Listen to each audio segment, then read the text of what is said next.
Hey everyone, Ruben here, the relationship non-guru, and today what we're going to be talking about is the rebound effect and why we go through it.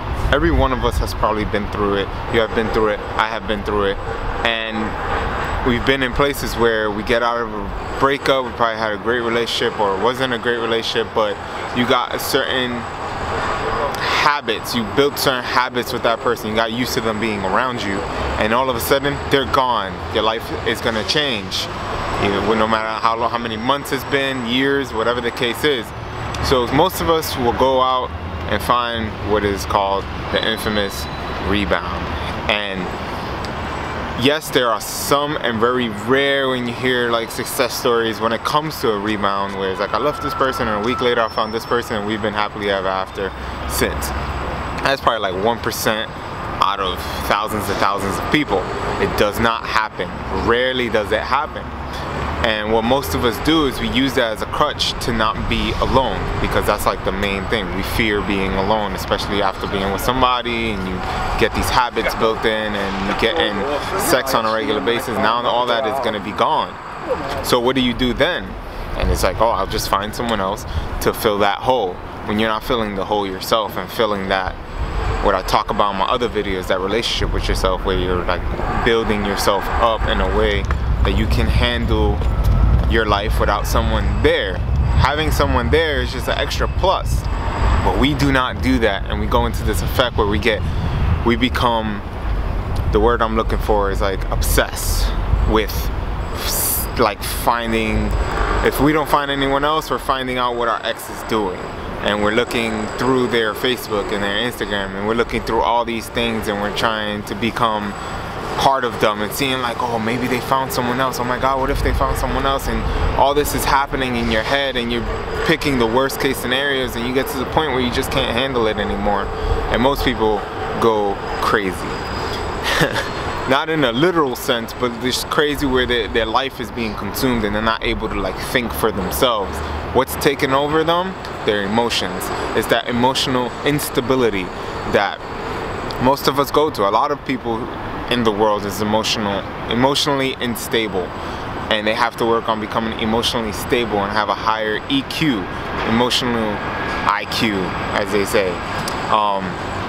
But in order to fix that, and that's what I want to talk about today, the rebound is just not to get into it. Yes, you might need some companionship. There's going to be nights where you might have to go out and you might meet somebody and it might go well. Yeah, I mean, don't fight it. Don't be like, no, I shouldn't let it happen. Like, let it happen and see what you feel yourself. Be self-conscious of every little feeling, all the emotions you're feeling throughout that time. Maybe after the deed is done and you want to get out of it and never want to see the person, man, that's okay. You might feel a little bit of regret for doing that. It must have been a bad time. It could have been a great time, and you don't know what's gonna happen. So it's good that when you leave the house, you feel that regret, you go out, hang out with some friends, talk about what the situation, what happened to you. And when you talk about it, it'll make you feel so much more better, instead of being with it in yourself and constantly thinking like, oh my God, I shouldn't have done that. No, it's gonna happen. It's part of life. You made a mistake. Mistakes happen. You know not to do it again. But the best time after a breakup is just to take your time and be patient.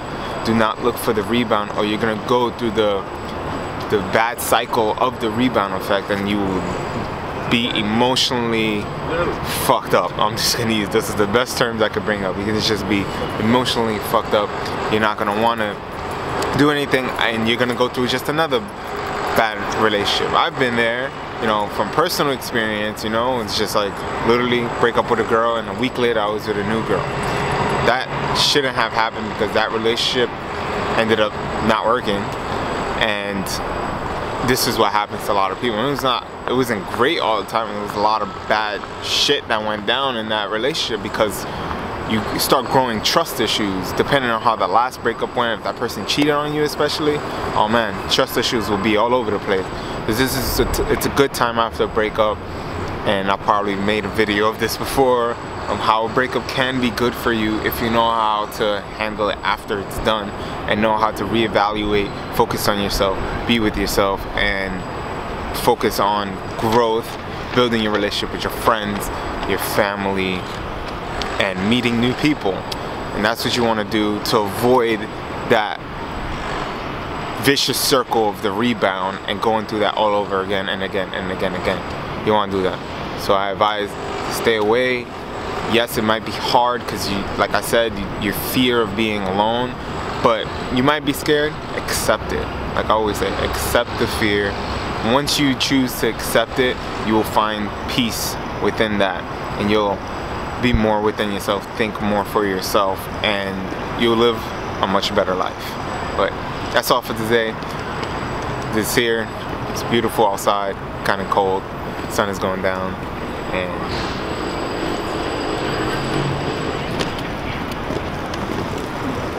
you didn't come out at all. The lens is zoomed. Just knowing you probably put that in like, hi, she's trying to be funny.